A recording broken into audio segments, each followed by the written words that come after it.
Hello hello hello hello. हाँ जी भाई, जय हिंद सभी बच्चों को। चलिए भाई, तो करते हैं टॉपिक स्टार्ट। लास्ट मुझे बताइए, मैंने आपको कहाँ तक करवाया था और होमवर्क में क्या दिया था? अच्छा, कॉन्सेप्ट ऑफ हार्ड हार्डली वाला मैंने आपको सिखा दिया था। तो अभी इसके बाद हार्ड हार्डली वाले के बाद हम लोग चलेंगे check yourself. Check yourself का मतलब पीपीटी तो पीडीएफ तो डल गई होगी। पीडीएफ तो डल गई होगी ना उसकी, हाँ।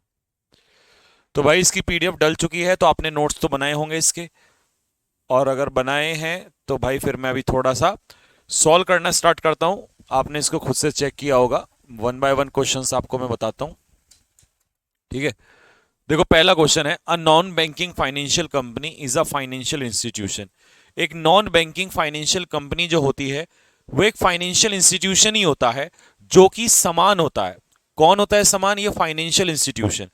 तो मेरे भाई फाइनेंशियल इंस्टीट्यूशन जो है ये अपने आप में कौन है? नाउन है। और ये क्या है? सिमिलर है किसके? बैंक के।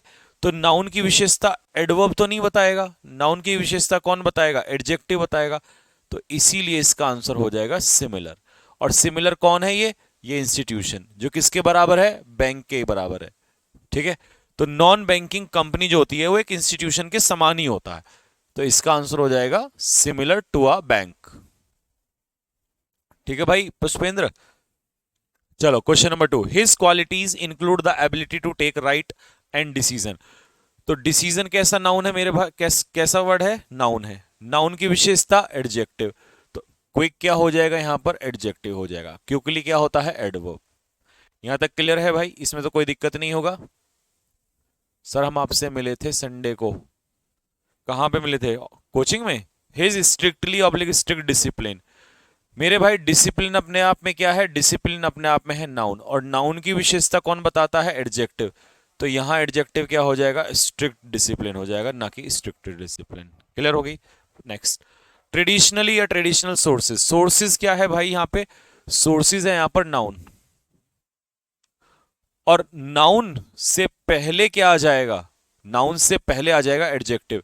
तो ट्रेडिशनली नहीं, क्योंकि डबल एल वाई जहां लगता है वो एडवर्ब होता है। तो इसका आंसर हो जाएगा ट्रेडिशनल सोर्सेज। ये अगला क्वेश्चन है यहां से स्टार्ट जो हो रहा है, ये नेक्स्ट क्वेश्चन है यहां से ना। While giving a loan, loan देते समय यू मस्ट चेक, तुम्हें ध्यान रखना चाहिए, if the borrower has sufficient collateral. Collateral होती है संपत्ति जिसको गिरवी रख के हम लोग लोन लेते हैं। तो नाउन ये हो गया नाउन, और नाउन की विशेषता बताएगा एडजेक्टिव। तो इन सभी में एक ही चीज कॉमन थी कि नाउन की विशेषता कौन बता रहा है। तो उसी का एग्जाम्पल के रूप में आपको ये मैंने क्वेश्चन दिया हुआ था। ठीक है भाई। एमटीएस की क्लास, एमटीएस की क्लास मेरे भाई खत्म हो जाएगी अब। बस मेरी कल क्लास और है यूट्यूब पे, लास्ट क्लास है। उसके बाद एमटीएस की सीधी मैराथन होगी और उसके बाद खत्म। ठीक है। फिर यहां मैं आप लोगों को प्रैक्टिस कराऊंगा और ताबड़तोड़। Where the default is wilful. देखिए डिफॉल्ट क्या है मेरे भाई? नाउन है। और नाउन की इंफॉर्मेशन एडजेक्टिव। तो विलफुली नहीं, विलफुल। एल वाई हट जाएगा तो फुल बचेगा, जब डिफॉल्ट जानबूझकर होता है। तो ये हो जाएगा आपका एडजेक्टिव, विलफुल। है ना? तो legal steps should be taken. Taken क्या होती है? वर्ब। लीगल स्टेप्स लिए जाने चाहिए। कैसे लिए जाने चाहिए? हाउ? एडवर्ब। तो प्रॉम्प्टली हो जाएगा एडवर्ब।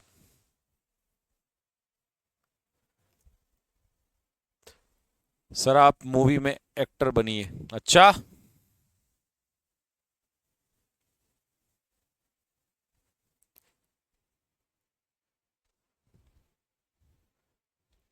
तनुज, तनुज नहीं तनु गुज्जर कह रही हैं कि सर प्रैक्टिस की पीडीएफ सीरियल वाइज डालो प्लीज। तनु बेटा ये बताओ कौन से वाली प्रैक्टिस की आप बात? चलो भाई, ये तो हो गया तुम्हारा बेसिक्स। अब यहां से स्टार्ट होता है तुम्हारा चैप्टर। अभी तक जो मैंने पिछली क्लास में पढ़ाया वो सारा बेसिक पढ़ा। एक क्लास में तो तुम्हें पूरा बेसिक बेसिक पढ़ाया। अब शुरू होगा यहां से topic. Kind of adjective. Adjective कितने प्रकार के होते हैं? पहला होता है मेरे भाई पार्टिसिपल एडजेक्टिव। दूसरा है अधिकार वाला पॉजेसिव एडजेक्टिव। तीसरा है डेमोन्स्ट्रेटिव एडजेक्टिव। चौथा है एडजेक्टिव ऑफ क्वालिटी क्वांटिटी। पांचवा है एडजेक्टिव ऑफ क्वालिटी। छठा है डिस्ट्रीब्यूटिव। और सातवां है adjective of number. Proper adjective, interrogative adjective, emphasizing adjective, ये सारे मैं सिखाऊंगा एक एक करके। यहां से करते हैं शुरुआत। पार्टिसिपल एडजेक्टिव क्या होता है मेरे भाई? पार्टिसिपल एडजेक्टिव आज तुम्हारा तन मन सब खुश कर दूंगा मैं इसमें, है ना। एक एक बात ऐसी बताऊंगा मोती की तरह। पार्टिसिपल एडजेक्टिव दो प्रकार के होते हैं। पहला होता है प्रेजेंट पार्टिसिपल एडजेक्टिव और दूसरा होता है पास्ट पार्टिसिपल एडजेक्टिव। मतलब देखिए, जब मेरे भाई किसी वर्ब से एडजेक्टिव बन जाए, मतलब किससे बन जाए? किसी वर्ब से। अब ये वर्ब से एडजेक्टिव बनाना दो तरीके से पॉसिबल है। एक तो वर्ब की फर्स्ट फॉर्म में लगा दो आईएनजी, दूसरा वर्ब की लगा दो थर्ड फॉर्म। आईएनजी लग के बनेगा तो इसे आप कहोगे प्रेजेंट पार्टिसिपल एडजेक्टिव, और वर्ब की थर्ड फॉर्म से बनेगा तो past participle adjective. Past participle adjective, एक है प्रेजेंट पार्टिसिपल एडजेक्टिव, एक है पास्ट पार्टिसिपल एडजेक्टिव। आप कहोगे भैया वर्ब की जो थर्ड फॉर्म है सॉरी, क्या ये एडजेक्टिव का काम करती है? मैं कहूंगा हाँ भाई मेरे, ये एडजेक्टिव का काम करती है। तो क्या आईएनजी जब लगता है वो भी एडजेक्टिव का काम करता है? हाँ। तो भैया आपने तो नाउन बताया था जिरेंड होता है, तो मैं वही डाउट क्लियर करने के लिए आपके सामने हूं यहां पर। ये डाउट आपका बहुत खतरनाक वाला डाउट दूर हो जाएगा। चलो जी आगे बढ़ते हैं इससे। अब ये तो हम बाद में पढ़ेंगे, पहले अपने मेथड से, जैसे हम पढ़ाता हूं मैं आपको पिक्चर मेथड से, वैसे समझो। सबसे पहले आप नोटिस करो, मैंने एक सेंटेंस बोला दैट राखी इज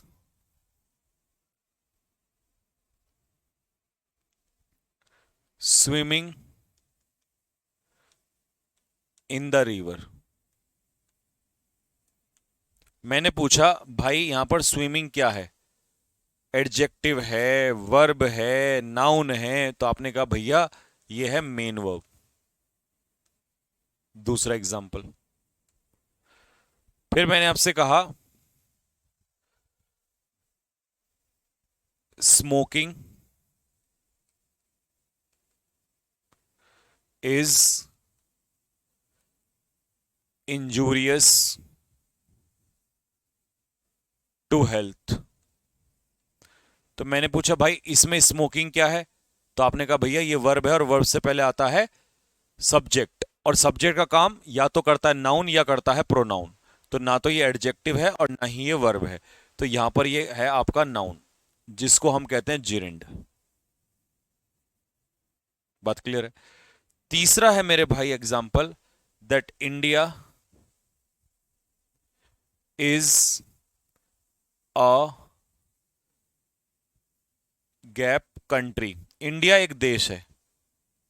मैंने कहा भाई ठीक बात है, कैसा देश है? आपने कहा भैया सुंदर देश है। तो मैंने कहा ब्यूटीफुल लिख दूं? बोला हाँ। तो मैंने पूछा बाबू ब्यूटीफुल क्या होगा? तो आपने कहा भैया ब्यूटीफुल इसकी विशेषता बता रहा है, तो ब्यूटीफुल एडजेक्टिव का काम करेगा। मैंने कहा तो फिर मैं अगर इसकी जगह दूसरी विशेषता बता दूं? आपने कहा क्या?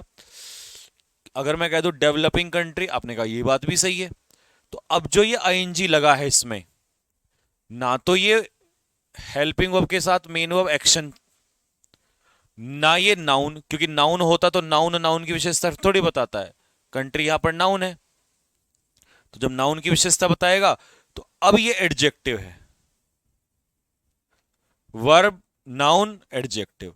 तो ये V1 प्लस आईएनजी जो होता है ना, ये तीन तरीके से काम करता है, वर्ब, नाउन और एडजेक्टिव। तो यहां पर जो है ये यहां पर क्या है? ये एडजेक्टिव है, ठीक है। ये नाउन की विशेषता बता रहा है, ठीक। तो भैया अब मैं समझ गया, अगर कभी भी इज एम आर वॉजवर के बाद आईएनजी आएगा तो वो तो वर्ब कहलाएगा कॉन्टिन्यूस। अगर कभी भी आईएनजी सब्जेक्ट का काम कर रहा होगा, सब्जेक्ट या ऑब्जेक्ट का, तो उसे मैं कह दूंगा नाउन।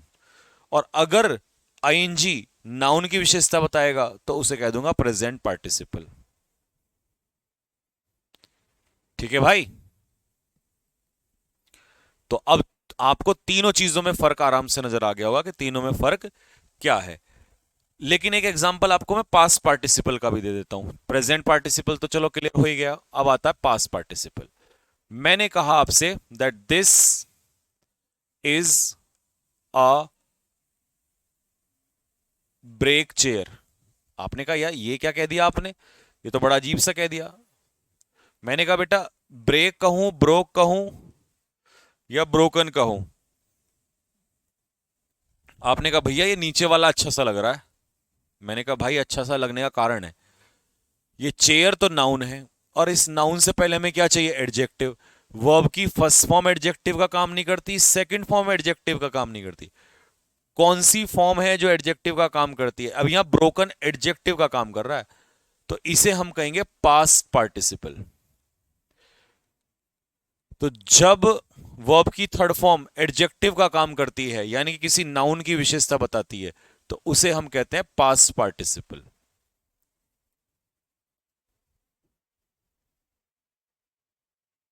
दिखाना comment. Sir your concepts are crystal clear, very easy to understand, Monika Rawat. Thank you बेटा, क्योंकि आर्टिकल के बाद एडवर्ब एंड एडजेक्टिव नाउन आता है इसलिए। हाँ वो तो आप अपने हिसाब से देख लो बाकी। ठीक है भाई, तो यहां तक कोई डाउट नहीं होना चाहिए, किसी को क्लियर हो गया कि ये एडजेक्टिव क्यों है यहां पर। अच्छा, अब मैंने कहा एक एग्जाम्पल बताओ मुझे। I have broken the glass. मैंने कांच को तोड़ दिया है। अगर मैं पूछूं आपसे यहां पे ब्रोकन क्या है, एडजेक्टिव है या वर्ब की थर्ड फॉर्म है सिर्फ, तो आप कहोगे भैया ये एडजेक्टिव नहीं है, एडजेक्टिव होता तो किसी की विशेषता बता रहा होता। ये तो हेल्पिंग वर्ब के बाद मेन वर्ब की थर्ड फॉर्म है। मैंने कहा शाबाश, बहुत बढ़िया, ये विशेषता थोड़ी ना बता रहे हैं यहां पर। तो जब किसी नाउन की विशेषता बताएगा तभी वो क्या कहलाएगा, पास्ट पार्टिसिपल, जो कि मैंने यहां लिखा था। ठीक है, ये पास्ट पार्टिसिपल तभी होगा, एडजेक्टिव तभी होगा जब ये किसकी विशेषता बताएगा, दोनों किसकी विशेषता बताएंगे, नाउन की विशेषता बताएंगे, तभी ये एडजेक्टिव कहलाएंगे। अब आप कहोगे भैया ये क्लियर हो गया, यहां तक हमें कोई दिक्कत नहीं। अब इसको डेफिनेशन तुमको मैंने नोट्स में दे ही रखी है। व्हेन देयर इज कंटिन्यूटी और presence of action it is called present participle, और पास्ट पार्टिसिपल होता है कंप्लीशन ऑफ एक्शन। हालांकि तुम्हें ये तो पता ही है कि V1 plus ING present participle होता है, और वर्ब की थर्ड फॉर्म पास्ट पार्टिसिपल होता है। लेकिन मैं तुम्हें एक और फर्क बता देता हूं, प्रेजेंट पार्टिसिपल में काम चल रहा होता है, और पास्ट पार्टिसिपल में काम पूरा हो गया होता है। इसमें काम खत्म हो गया होता है। कैसे बताता हूं, एक एग्जांपल से बताता हूं। मैंने कहा डेवलपिंग कंट्री, डेवलपिंग कंट्री, तो मैंने पूछा भैया विकास हो गया या चल रहा है? फिर मैंने कहा डेवलप्ड कंट्री, ये हो गया पास्ट पार्टिसिपल, और ये हो गया आपका प्रेजेंट पार्टिसिपल। ठीक है, दोनों एडजेक्टिव का काम कर रहे हैं क्योंकि कंट्री की विशेषता बता रहे हैं। एक कंट्री डेवलप्ड है और एक डेवलपिंग है। तो मैंने पूछा भाई अब बताओ फर्क क्या है, तो आपने कहा भैया इसका विकास हो गया है, हो गया है, और इसका विकास हो रहा है।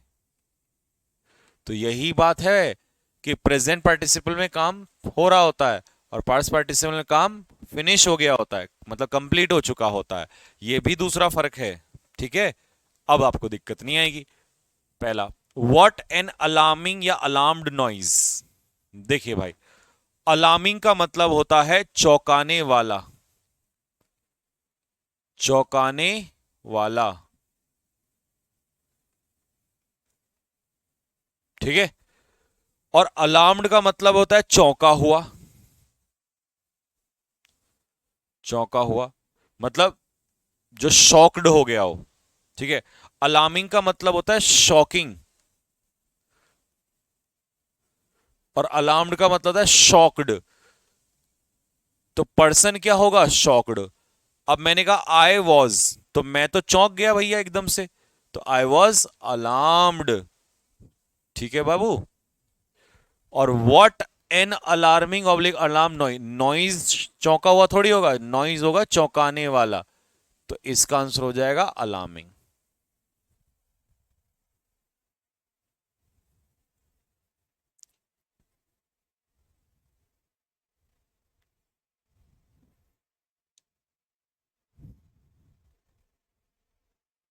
ठीक है भाई, यहां तक तो मोती की तरह क्लियर हो गई ये बात। That TV programme is really amusing, क्योंकि मेरे भाई टीवी प्रोग्राम जो है वो मजेदार होगा। मजेदार, तो अम्यूजिंग का मतलब मजेदार होता है, और वो क्या था, अम्यूज्ड, मजे में। तो मजे में कौन होगा, व्यक्ति, ठीक है, और प्रोग्राम क्या होगा, मजेदार। तो अम्यूजिंग और अम्यूज समझ में आ गया सभी को। एक्साइटिंग और एक्साइटेड में, it is a really exciting book, तो भैया बुक जो होगी वो कैसी होगी, एक्साइटिंग होगी, ठीक है। और मैं, आए आए क्या होगा, एक्साइटिंग नहीं होगा, आए होगा उत्तेजित, एक्साइटेड। ठीक, पर्सन क्या होगा, एक्साइटेड होगा। द मूवी वॉज इंटरेस्टिंग या इंटरेस्टेड, भैया मूवी जो होती है वो मजेदार यानी कि इंटरेस्टिंग होगी, और मैं एनडीए ज्वाइन करने में इंटरेस्टिंग नहीं हूं, कौन हूं, क्या हूं भाई, इंटरेस्टेड हूं।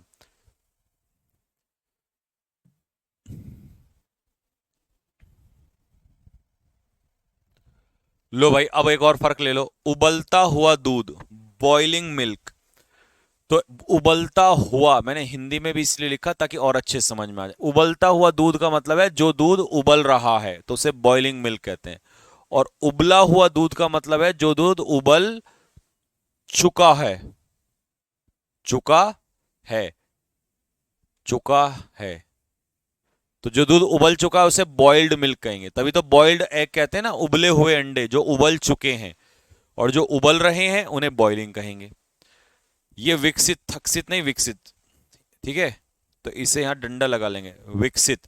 विकसित देश मतलब जिसका विकास हो चुका है, और विकासशील का मतलब है जिसका विकास हो रहा है। फॉलिंग प्रेजेंट पार्टिसिपल, गिरती हुई पत्तियां, लीव्स नहीं, LEAVES, LEAVES, गिरती हुई पत्तियां।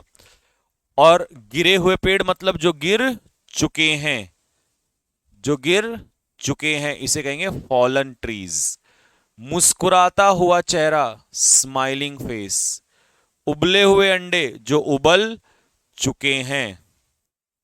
अब मुझे कमेंट बॉक्स में एक वो लिख के बता दो, टूटा हुआ दिल, टूटा हुआ दिल, टूटा हुआ दिल, इसको क्या लिखेंगे,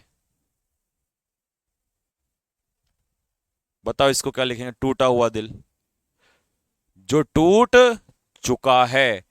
ब्रेकिंग हार्ट या ब्रोकन हार्ट, आप कहोगे भैया ब्रोकन हार्ट, जो दिल टूट चुका है रे बाबू।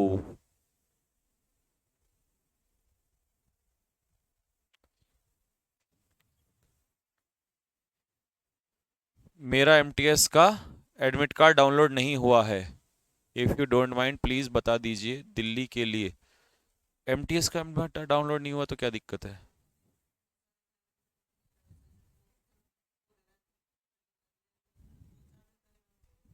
तो मतलब जिनका लेट है, ऐसा कुछ।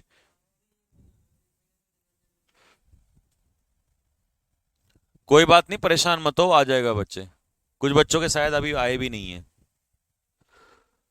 पजेसिव एड, तो मेरे भाई शायद आपको पहला टाइप क्लियर हो गया होगा प्रेजेंट पार्टिसिपल में और पास्ट पार्टिसिपल में। प्रेजेंट पार्टिसिपल का मतलब है जिसका काम हो रहा है, और पास्ट पार्टिसिपल का काम जो काम हो चुका है, ठीक है। आगे, पजेसिव एडजेक्टिव, मेरे भाई एडजेक्टिव होता है विशेषण, और पजेसिव होता है अधिकार।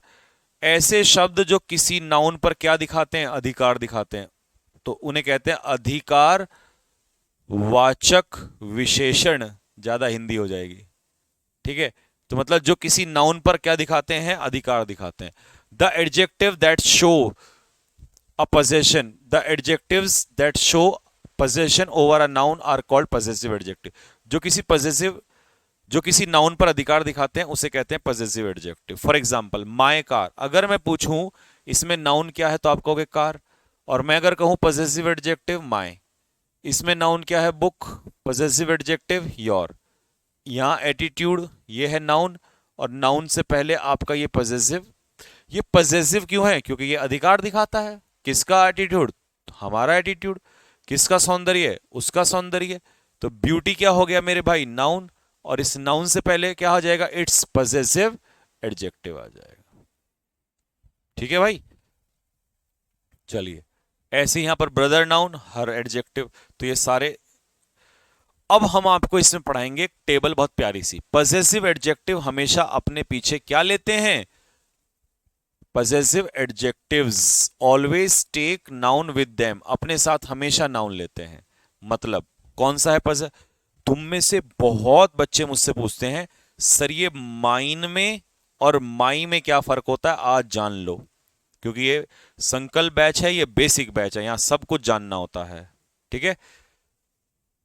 अच्छा, पजेशन प्रोनाउन लिखा है जो गलत लिखा है, पजेशन नहीं, पजेसिव प्रोनाउन, POSSESSIVE। तो हम यहां पर कर देंगे इसे पजेसिव, और यहां पर भी पजेसिव। ठीक है। चलो भैया, माइन और माई में क्या फर्क होता है मेरे बच्चे? माइन अपने पीछे कभी भी नाउन नहीं लेता, योर्स अपने पीछे कभी भी नाउन नहीं लेता, देयर्स अपने पीछे कभी भी नाउन नहीं लेता, और इनके पीछे नाउन ऐसा हो नहीं सकता कि ना आए, इनके पीछे नाउन जरूर आता है। तो ये पजेसिव एडजेक्टिव है ना, एडजेक्टिव के पीछे ही नाउन आता है, प्रोनाउन के पीछे नाउन नहीं आता, इनके पीछे कभी नाउन नहीं लगेगा। हर्स के पीछे कभी भी आपको नाउन लगा हुआ दिखाई नहीं देगा, आर्स के पीछे कभी भी आपको नाउन लगा हुआ नहीं दिखाई देगा, हिज के पीछे कभी भी आपको नाउन लगा हुआ नहीं दिखाई देगा। हालांकि ये और ये दोनों एक जैसे दिखते हैं, बट जब आप इसको पजेसिव प्रोनाउन मानोगे तब नहीं लगेगा, जब एडजेक्टिव मानोगे तब लग जाएगा। और इसका पेपर में आता भी नहीं है, क्योंकि ये दोनों एक जैसे ही होते हैं। ठीक है।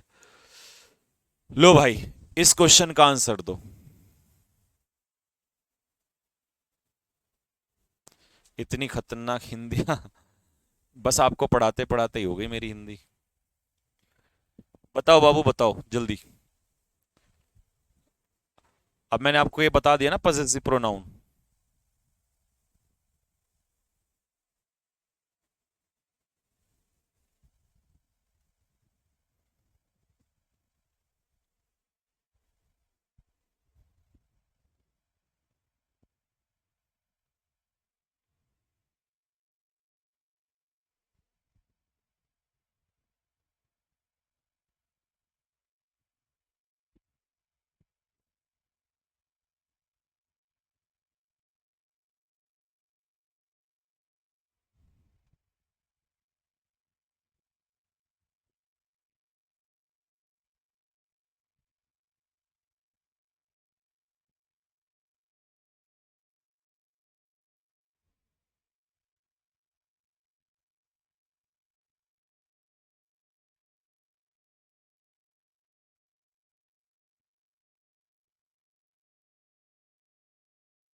बताएं भाई। माय अ पेन सही है क्या सर? मेरे चांद, माय अ पेन गलत है, क्योंकि ए है डिटर्मिनर, माय खुद डिटर्मिनर। तो आप कैसे लगाओगे बताओ? My a pen. ठीक है।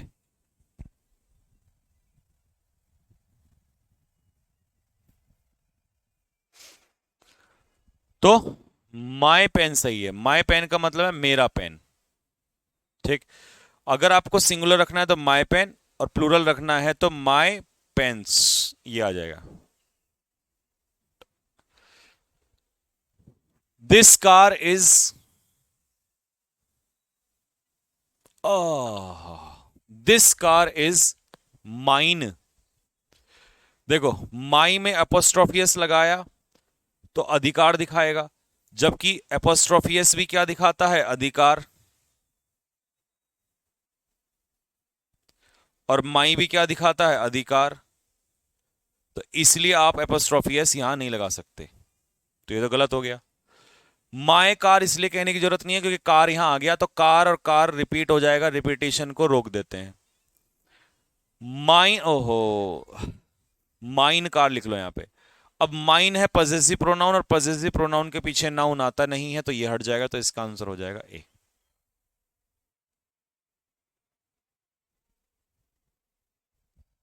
Next, gap is a beautiful country, हमारा देश सुंदर है। अब सुनो, यहां पर यह है वर्ब, और इस वर्ब से पहले आपको क्या चाहिए? सब्जेक्ट चाहिए। और सब्जेक्ट के रूप में अकेला पॉजेसिव एडजेक्टिव तो नहीं आ सकता, ये तो अपने पीछे नाउन लेगा, तो ये तो वैसे गलत हो गया। दूसरा, पॉजेसिव प्रोनाउन के पीछे नाउन आता नहीं है, ये वैसे गलत हो गया। तीसरा, ours is equal to our country, तो या तो ये रखो या ये रखो, बात एक ही है, बट वहां कंट्री ऑलरेडी दिया हुआ है। जब वहां कंट्री दिया हुआ है तो इन दोनों में बेहतर कौन सा होगा? इसको छोड़ के ये वाला बेहतर होगा, ours is a beautiful country. ठीक है, अब आ जाओ फिर से, ये आ गई वर्ब, वर्ब से पहले हमें क्या चाहिए? सब्जेक्ट, सब्जेक्ट का काम पॉजेसिव एडजेक्टिव करता नहीं है, तो ये गलत है। पॉजेसिव प्रोनाउन के पीछे, पॉजेसिव प्रोनाउन के पीछे नाउन आता नहीं है, ये गलत है। Possessive pronoun plus adjective is equal to possessive pronoun, ठीक है, possessive adjective plus noun is equal to possessive pronoun. तो ये जब इसके इक्वल है तो दोनों सही होने चाहिए, बट इस बार हमें नाउन नहीं पता, तो नाउन नहीं पता, अगर वहां कंट्री लिखा होता तो मैं इसको हटा देता, तो इसीलिए इस बार इसको हटा के ये वाला सही हो जाएगा, सी इसका आंसर हो जाएगा। Next, my cat is more beautiful than, मतलब मेरी जो बिल्ली है वो तुम्हारी बिल्ली से ज्यादा सुंदर है। भाई मेरे माई कैट और is equal to your cat, your cat, यही तो कंपैरिजन कर रहा है। मतलब समझो, माई कैट तो उसने लिख दिया, अब यहां पर योर अपने पीछे नाउन लेगा, और मेरी बिल्ली का तुमसे कंपैरिजन नहीं होगा, तुम्हारी बिल्ली से होगा, तो ये इज इक्वल टू ये, बट क्योंकि कैट ऑलरेडी आ चुका है तो इस बार मैं इसलिए इसको हटा दूंगा यहां से, तो सही आंसर हो जाएगा योर्स।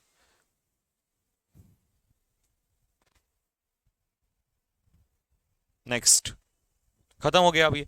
तो अब समझ में आ गया सभी को? इसका कंक्लूजन दे दूं एक आपको, कि मेरे भाई पॉजेसिव प्रोनाउन जो होते हैं वो किसके इक्वल होते हैं? पॉजेसिव एडजेक्टिव प्लस नाउन के।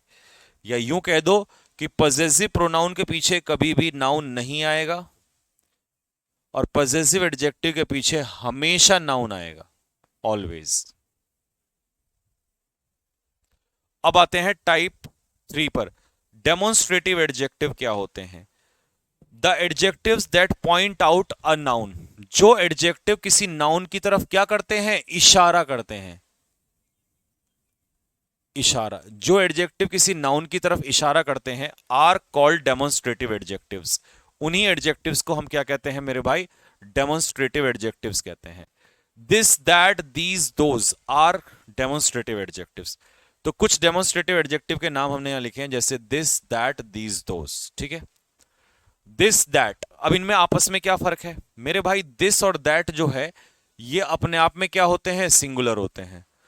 दिस और दैट ये अपने आप में सिंगुलर हैं, इनके पीछे हमेशा सिंगुलर नाउन आएगा। वर्ब भी कैसी आएगी? सिंगुलर आएगी। और एडिशनल इन्फो का मतलब है इंफॉर्मेशन, बाद में तो कुछ भी डाल दो।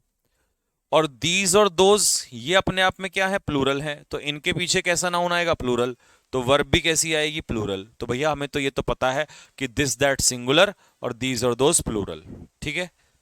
लेकिन एक कंफ्यूजन और होता है कि भैया ये दोनों सिंगुलर नहीं, कहां गया, ये दोनों सिंगुलर और ये दोनों प्लूरल, बट दिस में और दीज में, दैट और दोज ये दोनों अलग अलग होते हैं। दोबारा समझो, दिस और दैट एक ही चीज के लिए आते हैं, सिंगुलर, बट भैया इनमें फर्क क्या होता है ये बताओ? दोनों सिंगुलर के लिए तो आते हैं, कुछ तो फर्क होगा, तो मैं फर्क बताना चाह रहा हूं आपको। फर्क ये है कि दिस जो है और दीज जो है ये पास की वस्तु के लिए, पास की वस्तु एक, और ये दूर की वस्तु, दूर की वस्तु या दूर का व्यक्ति एक। बस इसका प्लूरल है दोज और दिस का प्लूरल है दीज। मतलब यूं कह दो कि दिस का प्लूरल होता है दीज और दैट का प्लूरल होता है दोज। दैट और दोज आते हैं दूर के लिए, और दिस और दीज आते हैं पास के लिए। दिस और these are use to point out near object. Near object का मतलब है पास, और डिस्टेंट ऑब्जेक्ट का मतलब है दूर। अगर मैं कहूं ये तो दिस, और मैं कहूं वो तो दैट। ठीक है भाई, बात यहां तक क्लियर हो गई। चलो अब इसका एक पिक्चर बना देता हूं। मान लो, सपोज करो, मैंने कहा यहां पर ना एक कार खड़ी है, और यहां पर कितनी खड़ी है, यहां पर भी एक कार खड़ी है। इस कार का नाम है ए, और इस कार का नाम है बी। तो मैंने कहा इस ए कार को क्या कहोगे, तो आपने कहा भैया दिस कार कहूंगा। इसको क्या कहोगे, इसको भैया दैट कार कहूंगा। फिर मैंने कहा बाबू अब एक बात और बताओ जल्दी, इस बार यहां कार दो खड़ी हैं, इनको क्या कहोगे। तो बोला भैया इसको हम कहेंगे हाँ, इसको कहेंगे दीज, जो पास वाली दोनों है ना दीज। और जो दूर है इनको क्या कहोगे, बोले भैया इनको दोस्त कहेंगे। मतलब अगर नजदीक में कोई चीज एक होगी तो दिस, और नजदीक में एक से ज्यादा होगी तो दीज। दूर एक होगा तो दैट, और दूर बहुत सारा होगा तो दोज। सर अगर एग्जाम में योर कैट दिया हो तब, नरेंद्र मेहरा, बेटा देखो, अगर एग्जाम में मान लो यहां पर योर कैट दिया है, ये रहा, ध्यान से सुनना, अगर सेंटेंस इंप्रूवमेंट में या फिल इन द ब्लैंक्स में आया तो फिर तो तुम यही मारोगे, यही मारना पड़ेगा आपको, आपकी मजबूरी है, ऑप्शन देगा तो यही मारेगा। लेकिन अगर तुम्हें एरर में दे रखा है तो मेरे भाई फिर एरर में ये भी सही है, ये क्योंकि ये गलत नहीं है ना, इससे इससे ये बेहतर है। एरर नहीं है इसमें, एरर में नहीं मार देना इसको, ठीक है, इससे ये बेहतर है। एरर में तो ये मार सकते हो, ये वाला आता है, क्योंकि ये तो हमेशा के लिए गलत है, इसके पीछे तो नाउन आएगा ही आएगा। या ये, क्योंकि यहां अधिकार कैट से है तो कैट का तुमसे थोड़ी होगा, कैट का कैट से होगा, तो ये दो में एरर हो जाएगा। ये पिक्चर समझ में आ गई भाई सभी को। अच्छा जी, अब कुछ एग्जाम्पल। दिस बुक, हाँ भाई एक चीज और समझ लो रे, हालांकि वहां लिखा है लेकिन फिर भी मैं आपको समझा देता हूं। एक बात सुनना, क्योंकि पिक्चर से ज्यादा अच्छे से समझ में आता है। अगर कभी भी दिस, दैट, दीज, दोज, इनके तुरंत बाद आपको वर्ब दिखाई दे, तो मेरे भाई फिर ये डेमोन्स्ट्रेटिव एडजेक्टिव नहीं होते, उस समय ये होते हैं डेमोन्स्ट्रेटिव प्रोनाउन। इशारा करते हैं ना किसी की तरफ। लेकिन अगर दिस, दैट, दीज, दोज, इनके पीछे नाउन आ गया और फिर इनके पीछे वर्ब आएगी, तो दोस्त याद रखना अब ये क्या कहलाएंगे, डेमोन्स्ट्रेटिव एडजेक्टिव।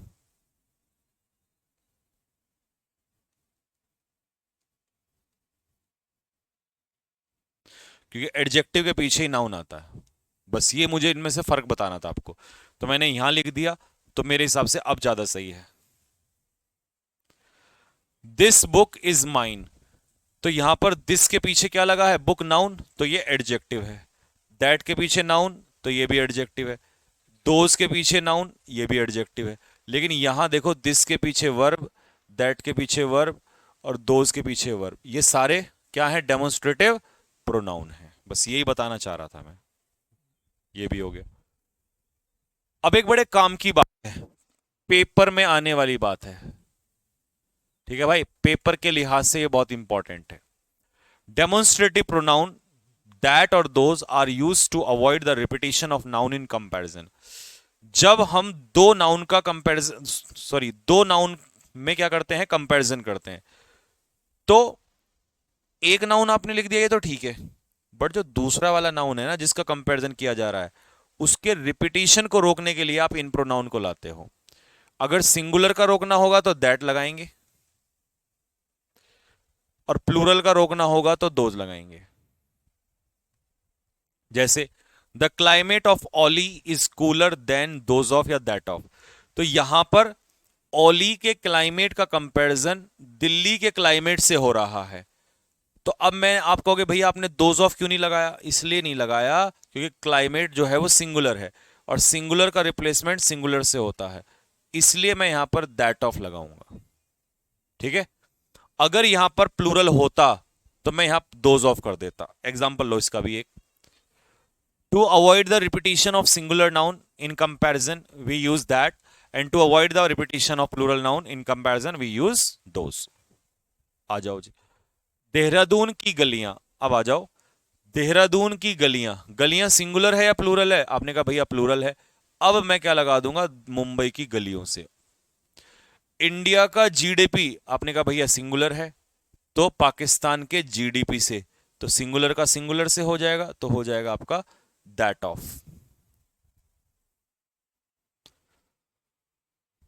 क्लियर हो गई भाई बात यहां तक सभी को?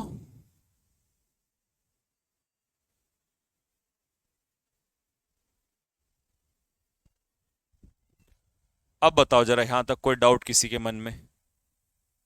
लो जी, एक एग्जांपल और आ गया यहां पर। The climate of Shimla is better than, अब ये तो मैंने तुम्हारे प्रैक्टिस के लिए दिया है। Is better than those of लिखूं या दैट ऑफ? तो आप कहोगे भैया क्लाइमेट सिंगुलर है तो दैट ऑफ देहरादून, क्योंकि शिमला का देहरादून से अच्छा है, देहरादून का दिल्ली से अच्छा है। मुंबई इंडियंस के players are better than those of. Those of क्यों लिखा? क्योंकि प्लेयर्स प्लूरल है। Those of Delhi, Delhi Capitals के प्लेयर्स से अच्छे हैं। देहरादून के students are better than those of, क्योंकि स्टूडेंट्स जो है वो प्लूरल नाउन है, तो दोज ऑफ मेरठ, मेरठ के स्टूडेंट से। अमेरिका के लोग are richer than those of, people plural है ना, दोज ऑफ व्हाट, किससे? कनाडा से। तो प्लूरल होगा तो दोज ऑफ, प्लूरल होगा तो दोज ऑफ, और सिंगल प्लूरल होगा दोज ऑफ, सिंगुलर होगा तो दैट ऑफ।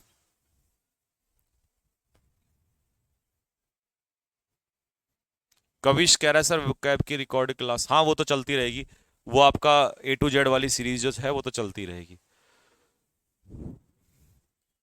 चलिए भाई, यहां तक बताइए कमेंट बॉक्स में लिख के कि यहां तक कोई डाउट तो नहीं है किसी को। अगला टॉपिक है एडजेक्टिव ऑफ क्वांटिटी। क्या होता है मेरे भाई एडजेक्टिव ऑफ क्वांटिटी?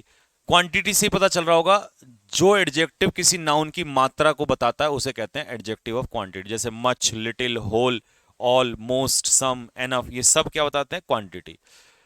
जैसे मैं पूछूं इसमें कौन है, तो आप कहोगे भैया ये नाउन है, तो लिटिल हो जाएगा एडजेक्टिव ऑफ क्वांटिटी। मैंने कहा there is enough water in Uttarakhand, तो वाटर क्या है? नाउन है। एनफ यहां पर किसका काम कर रहा है? Adjective of quantity. I will take some sugar, sugar noun है, अनकाउंटेबल, तो ये हो जाएगा एडजेक्टिव ऑफ क्वांटिटी। ठीक है भाई। You should drink much water, तो ये है एडजेक्टिव ऑफ क्वांटिटी, क्योंकि नाउन की विशेषता बता रहा है और ये नॉलेज के बता रहा है, इंफॉर्मेशन नहीं दे रहा है। एक तरीके से हम कह सकते हैं क्वांटिटी की बात हो रही है, तो ये हो जाएगा एडजेक्टिव ऑफ क्वांटिटी, ये हो जाएगा एडजेक्टिव ऑफ क्वांटिटी। ठीक है, अगला है एडजेक्टिव ऑफ क्वालिटी। अब ये मात्रा नहीं बताएगा, ये क्या बताएगा? क्वालिटी। वो बता रहा था क्वांटिटी, ये बताएगा क्वालिटी। जैसे ब्यूटीफुल, सैड, लॉन्ग, हॉट, ये सब क्या बताते हैं? क्वालिटी बताते हैं। जैसे द वेदर वॉज बामी, अब वेदर क्या है मेरे भाई? नाउन है। कैसा है मौसम? क्वालिटी बता रहा है बामी। बामी का मतलब होता है सुहाना, प्लीजेंट। मौसम है बड़ा सुहाना, मौसम है बड़ा प्लीजेंट, तो ये एडजेक्टिव ऑफ क्वालिटी कहलाएगा, ना कि क्वांटिटी। लड़का है वाइज, क्वालिटी। ही नाउन हो या प्रोनाउन हो, दोनों की विशेषता बता सकता है कौन? एडजेक्टिव। तो एडजेक्टिव क्या हो गया यहां पर? ऑनेस्ट। तो ये हो जाएगा एडजेक्टिव ऑफ क्वालिटी, क्योंकि क्वांटिटी थोड़ी बता रहा है, ये ही की क्या बता रहा है, क्वालिटी बता रहा है। यहां तक बताइए, कोई डाउट किसी को?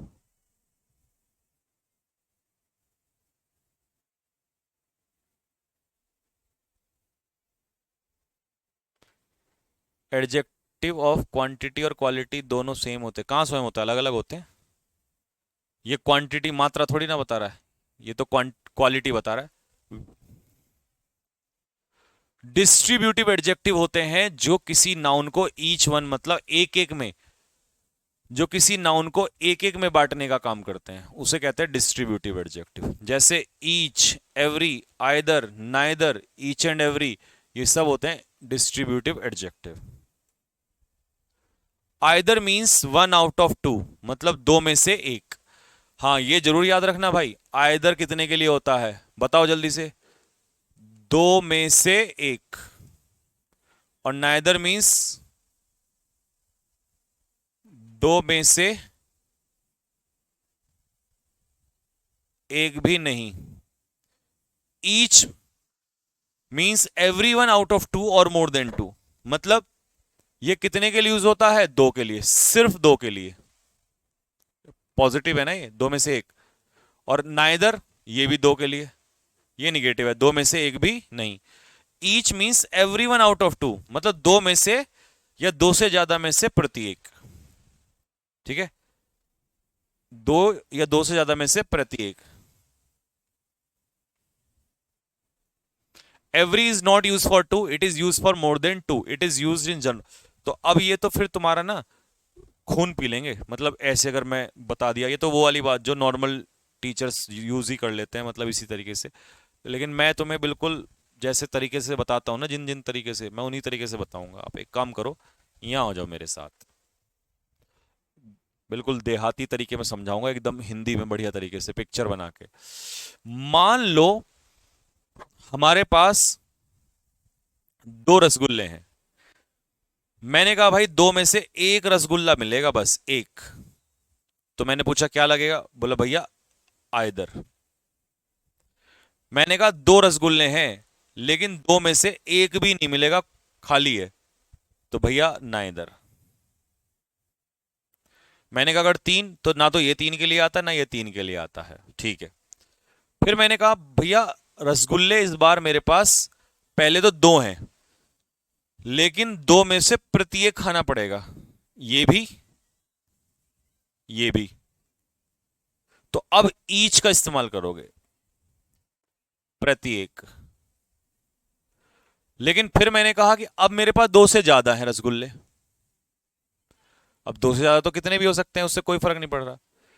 लेकिन ये जितने भी हैं ना, इनमें से एक नहीं बोल रहा, प्रत्येक। जब बात प्रत्येक की आए, चाहे वो दो हो या दो से ज्यादा हो, तो मेरे भाई उसके लिए हम लोग ईच का इस्तेमाल करते हैं।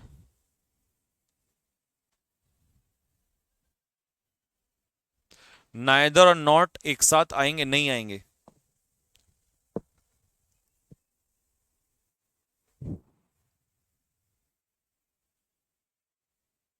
अच्छा, तुम यहां से पढ़ के तो नहीं कह रहे neither means not even a sing? अच्छा, तुम इसको पढ़ के तो, अबे भाई मैं मारूंगा गधे। ये तो मैं तुम्हें मतलब समझा रहा हूं, नॉट इवन अ सिंगल, ये तो अलग है। मुझे पता था तुम यही सोच रहे होंगे, हम जानते हैं ना अपने बच्चों को।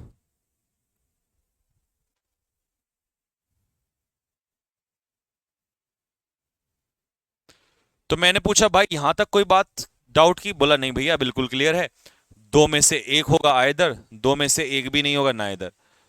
दो में से दोनों होंगे, ईच। दो से ज्यादा में से प्रत्येक एक एक होगा, तो भी ईच। अब आपने कहा भाई भैया फिर एवरी का क्या फर्क होता है? तो मेरे भाई एक बात याद रख लेना, दो के लिए कभी भी एवरी का इस्तेमाल नहीं होता, ठीक है। एवरी का इस्तेमाल दो के लिए कभी भी नहीं होता, हमेशा दो से ज्यादा के लिए होता है, ठीक है। तो मैंने यहां लिखा भी है, every is not use for two, it is use for more than two, दो से। It is use in general, why each is use in particular. मतलब जब हम कोई जनरल केस बोलते हैं, जनरल केस का मतलब है जैसे किसी मान लो कोई पर्टिकुलर लोग हैं और मैंने उनमें से एक एक निकाला तो ये ईच होगा, लेकिन जब हम सबको कह देते हैं एक साथ तब हम एवरी का इस्तेमाल करते हैं। अब ये जनरल और पर्टिकुलर केस भी समझाऊंगा, पहले रुको। एक चीज और सुन लो जो पेपर में आती है, पहले वो बताता हूं। एवरी के पीछे कभी भी ऑफ नहीं आता, एवरी के पीछे कभी भी ऑफ नहीं आता है, ठीक है, मतलब ये प्रोनाउन का काम नहीं करता है। और ईच एंड एवरी के पीछे भी कभी ऑफ नहीं आता है, ठीक है, ये भी याद रखना। ना एवरी के पीछे ऑफ आता, ना ईच एंड एवरी के पीछे ऑफ आता, क्योंकि यहां भी एवरी लग जाएगा। Each of, either of, neither of, इन सब के पीछे ऑफ लग के ये प्रोनाउन बन जाते हैं, ठीक। अब तुम फर्क सुनो, जो मैं फर्क तुम्हें समझाना चाह रहा था। द नाउन यूज्ड विद, अच्छा ये तो वही चीज है कि भैया आइदर हो या नाइदर हो या ईच हो या एवरी हो या ईच एंड एवरी हो, इन सब के पीछे भैया नाउन कैसा लगेगा, तो आपने बताया सिंगुलर नाउन लगेगा। और अगर ऑफ लगा दिए, जो कि इन दोनों में तो लगेगा नहीं, तो फिर प्लूरल लगेगा। Either of plural, neither of plural, each of plural. But अगर सीधा लगा दिए either singular, neither singular, each singular, every singular, each and every singular, ठीक है। तो ये आपका हो गया यहां तक। आइदर देखो ये रहा, आइदर के पीछे नाउन कैसा आएगा, सिंगुलर। वर्ब तो हमेशा सिंगुलर ही आएगी, लेकिन ऑफ लगते ही आइदर के पीछे कैसा नाउन आएगा, प्लूरल। लेकिन वर्ब अभी सिंगुलर, क्योंकि ज्यादा में से आइदर मतलब एक, कोई एक, ठीक है। तो ऑफ लगने पे ये प्रोनाउन हो जाता है, और यहां ज्यादा में से कोई एक, तो अब सी बात है, ज्यादा है तो प्लूरल ही होगा, है ना। ऐसे ही नाइदर के साथ सिंगुलर, ये रहा नाइदर के साथ सिंगुलर, ऑफ लगते ही प्लूरल। ईच के साथ सिंगुलर, ऑफ लगते ही प्लूरल। एवरी के साथ सिंगुलर ही आएगा हमेशा, इसके साथ ऑफ लगेगा नहीं। ये देखो एवरी के पीछे कभी ऑफ लगता नहीं है, ये मैंने लिखा भी है, we can't use of with every. Every one उसकी जगह। ईच एंड एवरी के साथ सिंगुलर, तो ईच एंड एवरी के साथ भी ऑफ नहीं लगता है, ठीक है भाई। अदर एग्जाम्पल तुम्हारे समझने के लिए दिए मैंने, जैसे आप इसको लिख सकते हो आइदर गर्ल, कोई भी लड़की, दो में से कोई भी लड़की, हैज। लेकिन अगर ऑफ लगाना है तो आइदर ऑफ गर्ल नहीं होगा, आइदर ऑफ द गर्ल्स, लड़कियों में से कोई सी एक लड़की। वर्ब हैज ही रहेगा यहां भी और यहां भी, क्योंकि सब्जेक्ट तो आइदर है ना, यहां भी यहां भी। यहां पर हालांकि आइदर नहीं है, गर्ल है, क्योंकि आइदर एडजेक्टिव है, ये नाउन है तो नाउन सब्जेक्ट का काम करेगा। यहां पर ये प्रोनाउन है तो ये इसका काम करेगा, ये प्रेपोजिशन के बाद ऑब्जेक्ट हो जाएगा, तो सब्जेक्ट होगा आइदर। तो आइदर के हिसाब से ही लग रहा है ये भी, तो ये भी सिंगुलर है, ये भी सिंगुलर। वर्ब तो सिंगुलर आएगी, लेकिन भैया नाउन कहां है, वर्ब ये रही, ये रही, ये रही। लेकिन यहां प्लूरल क्यों है, ये ज्यादा में से, ऑफ ऑफ ऑफ का मतलब होता है चॉइस, और चॉइस हमेशा ज्यादा में से एक की आती है, ठीक है। ऐसी नाइदर का, नाइदर स्टूडेंट, ऑफ लगते ही प्लूरल। ईच कैंडिडेट, ऑफ लगते ही plural, each of the candidates. Each and every के बाद, ये रहा ईच एंड एवरी के बाद सिंगुलर नाउन। ईच आई या आईज, तो each eyes, I sorry I, क्योंकि ईच के तुरंत बाद नाउन आ रहा है ना, तो सिंगुलर आएगा। उसकी आंखों में से प्रत्येक आंख, वॉज ग्लिटरिंग विद होप। और एग्जाम्पल देखो, ईच क्वेश्चन या क्वेश्चंस, तो भैया ईच क्वेश्चन। एवरी कंट्री या कंट्रीज, तो भैया एवरी कंट्री। नाइदर बुक या बुक्स, तो भैया नाइदर बुक, बुक्स नहीं होगा। I wanted to live in neither, neither के साथ सिंगुलर नाउन। जब तक ऑफ नहीं लगेगा तब तक प्लूरल नहीं लगाओगे। तो भाई ये टॉपिक हो गया तुम्हारा खत्म यहां पर। अब इसको मैं कल लेके चलूंगा यहां से, एडजेक्टिव ऑफ नंबर। इतना बेसिक से पढ़ा रहा हूं, इतना स्लो पढ़ा रहा हूं कि मेरे भाई किसी बच्चे को इसके बाद डाउट नहीं होता, अगर ये बस रिवीजन करना है। और जो बच्चे का डाउट बचता है उसे मैं पूरा कर देता हूं आपका चैप्टर वाइज। वो तुमने चैप्टर अभी तक पढ़ ही लिए होंगे, उनमें देख ही लिया होगा क्वेश्चन की कितनी भरमार कर रखी है, बेहिसाब क्वेश्चन। और हर चैप्टर चैप्टर पढ़ते समय तो टफ लगता है रूल के हिसाब से, बट जब उसकी प्रैक्टिस करते हैं तो फिर वो आसान लगने लगता है, फिर वो क्योंकि क्वेश्चन में प्रैक्टिस हो जाती है। तो इसीलिए चैप्टर को बस एक बार पढ़ो, लेकिन ढंग से पढ़ो, और याद भी मत करो, याद अपने आप हो जाएगा क्वेश्चन उसमें। ठीक है भाई? तो ठीक है भाई, यहीं रखते हैं, कल मिलेंगे आप लोगों को।